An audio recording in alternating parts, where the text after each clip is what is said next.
Hey everybody, it's Grayson the Goosebumps kid here, and I'm back to with another review. This is something I've been waiting to do for a while, and I just want to thank you guys for being there for me all these years.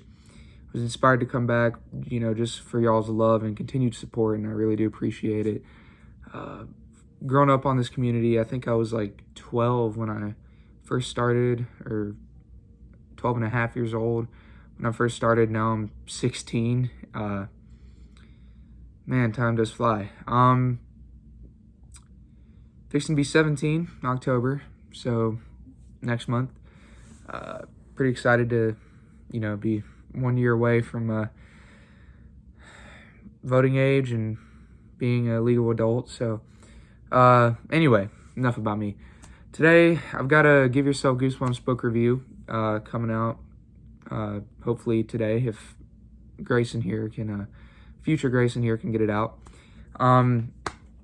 That book is number 14, The Creepy Creations of Professor Shock. This book, or the cover really intrigued me when I saw this on eBay and picked it up a while back. Never could get around to reviewing it because, that was when I moved over to my Stranger Grayson channel, with horror movie reviews, and kind of lost interest in Goosebumps for a while. But, I'm back. Figured probably take my mind off movies and get back into reviewing books. But anyway, so Creepy Creations of Professor Shock. What is it about? So if you don't know, these Give Yourself Goosebumps books, they're like talking to you in the second person when you read them. So they make you a part of the story along with like some side characters. And they always throw you in like these situations where you're with your friends or you're with your mom or you're by yourself and you're exploring like a cave, a house, a neighborhood, whatever, or you guys are doing something fun. And it's like a choose your own adventure type book. Like, oh, if you want to do this one thing, flip to page 43, or if you want to do the other thing, flip to page 17. So that's sort of what you got with GYG books. And this one, you and your friends Jason and I think Stacy. Let me see. Yeah, Stacy. You guys are exploring the neighborhood. You want to check out like a new part of it, and you come across this old house, and it says, "Please come in" on the sign.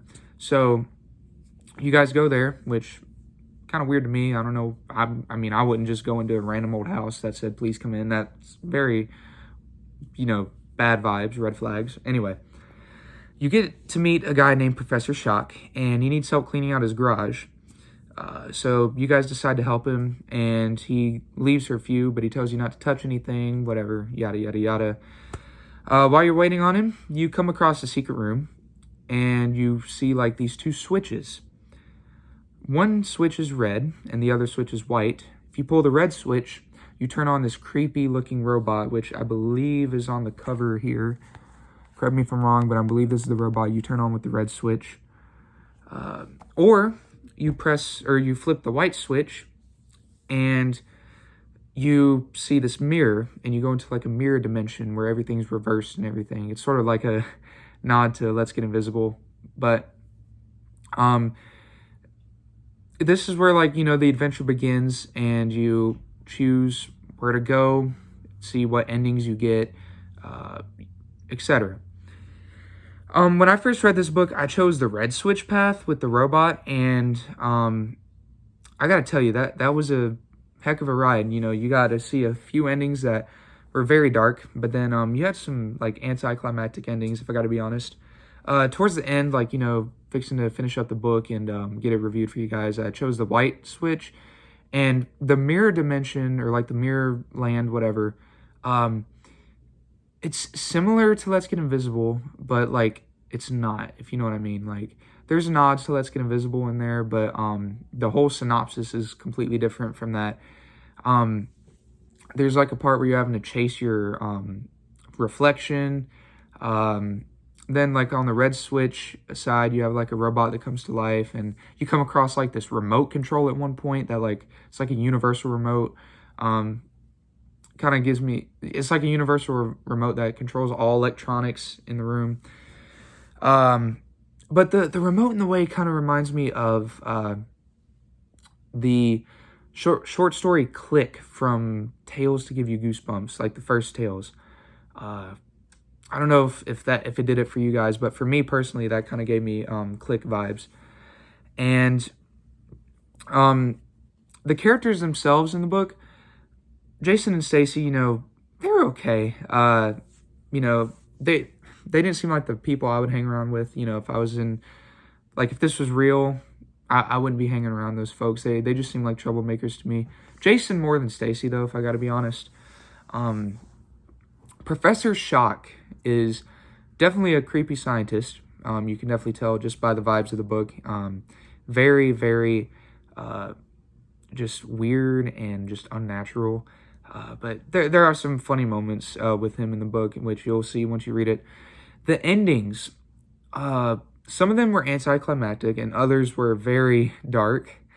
But like they weren't bad. I still think most of these endings were pretty good. Like there's one where you get stuck in a pinball machine. You'll have to read to find out why.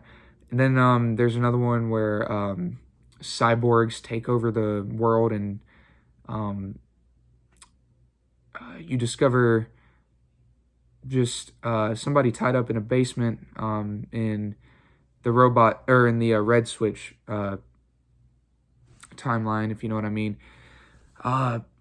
Overall, this book definitely did have some creepy moments. I think this movie was more funnier than or not movie. This book was a lot funnier than some of the other Give Yourself Goosebumps books I've read. I still think Secret Agent Grandma is pretty funny, but just overall, this book, man, I tell you, it will give you some shocks. Pun not intended. So from what I read, I did not read all 20 endings because I don't have the time and effort to put all that in. I'm lazy. I'm sorry. I have to admit it, but I am lazy. I didn't get all 20 endings. I think I got like 11 or so, or 12. But from the ones I did get, they were pretty interesting. And Tim Jacobus, I'm not sure if he did the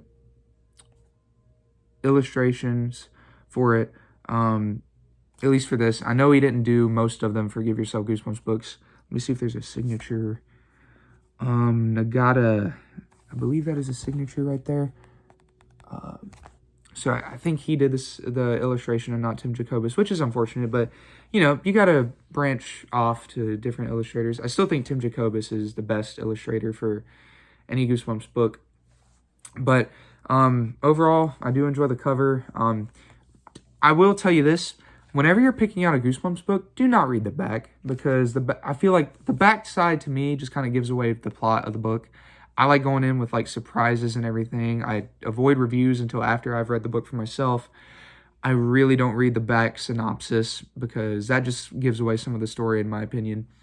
But overall, Professor Shock, The Creepy Creations of Professor Shock, really was not that bad of a book.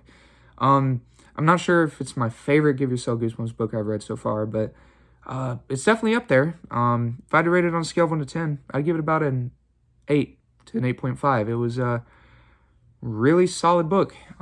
So overall, that's been my review on Creations of Professor Shock. Let me know everyone's thoughts on this book down in the comment section down below.